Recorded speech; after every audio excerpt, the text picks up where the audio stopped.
Ito ay rated SPG. Striktong patnubay at gabay ng magulang ang kailangan. Maaaring may masiselang tema, lengguwahe, karahasan, sexual, horror o droga na hindi angkop sa... Handa na si Dea na tuluyang kalabanin si Mitena upang makalaya sa kanyang pamumuno.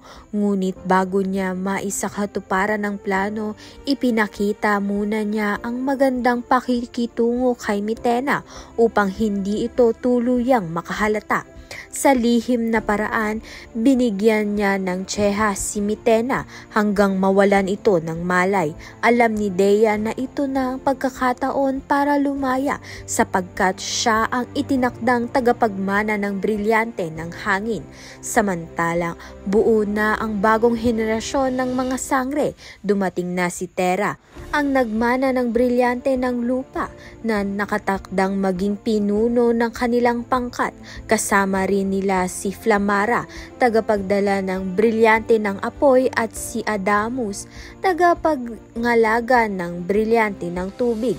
Sa pagdating ni Dea bilang ika-4 na sangre at tagapagmana ng brilyante ng hangin, kumpleto na ang 4 na bagong tagapagtanggol. Magkakasama silang 4 kasama si Pirena upang lusubin at tapusin na ang kasamaan ni Mitena para muling manumbalik ang kapayapaan sa Encantadia. Kaya naman nga't yan at iba pa ang dapat nating pakaabangan. Maraming salamat sa iyong panonood.